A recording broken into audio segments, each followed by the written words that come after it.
มิจฉาชีพแอบอ้างเป็นพนักงานทางรถไฟส่งลิงก์ให้กรอกข้อมูลหวังล่วงเงินในบัญชีสนับสนุนโดยเป๊ปซี่ทุกมือนี้วิชาชีพมาทุกรูปแบบบ่ว่าจะเป็นแจกโทรไปหาแล้วแจ้งโชคทำนองว่าเฮาเป็นผู้โชคดี ผู้บ่ฮู้ก็หลงเชื่อและสูญเสียเงินเกลี้ยงบัญชีบางกลุ่มก็ทำท่าแลกเปลี่ยนไปพบกันโกงกันต่อหน้าแบบนี้ก็เห็นมาหลายล่าสุดนี้แม่นบริษัททางรถไฟลาวจีนจำกัด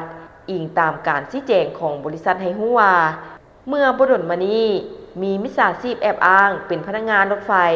ด้วยการโทรหาเพื่อชักชวนให้ประชาชนดาวน์โหลดแอปพลิเคชันซื้อปี้รถไฟหรือให้กดลิงก์เขียนข้อมูลส่วนตัวซึ่งอ้างว่าจะมีส่วนลดพิเศษหรือมีรางวัลให้โดยมีเจตนาตัวยั่วหลอกลวงส่อโกงต่อกับเหตุการณ์ดังกล่าวนี้ทางบริษัททางรถไฟลาวจีนจำกัดขอประกาศและชี้แจงอย่างหนักแน่นว่าบริษัททางรถไฟลาวจีนจำกัดแม่นบ่เคยได้มอบสิทธิ์ให้บุคคลหรือฝ่ายที่3ใดๆในการเฮ็ดการตลาดเกี่ยวกับการซื้อปี้รถไฟ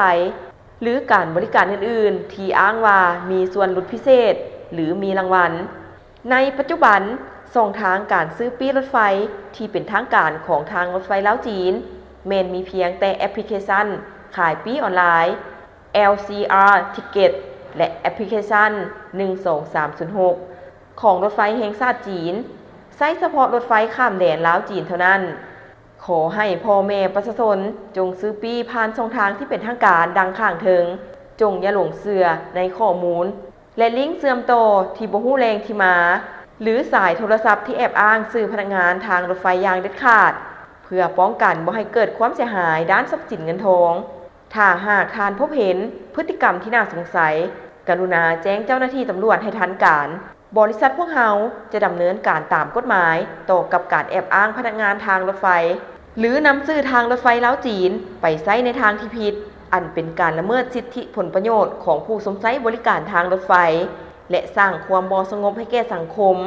โดยจะได้แจ้งภาคส่วนเกี่ยวข้องตามกฎหมายพร้อมสงวนสิทธิในการฟ้องทางรถไฟแม่นรูปแบบการขนส่งสาธารณะที่ติดพันกับสิทธิผลประโยชน์ของมหาชนพวกเฮาจะสืบต่อให้บริการที่สะดวกสบายปลอดภัยและน่าไว้เนื้อเชื่อใจให้แก่ผู้โดยสารทุกท่านบริษัททางรถไฟลาวจีนจำกัดขอแสดงความขอบใจที่บรรดาท่านให้การสนับสนุนและเดินทางกับพวกเฮาในตลอดระยะผ่านมา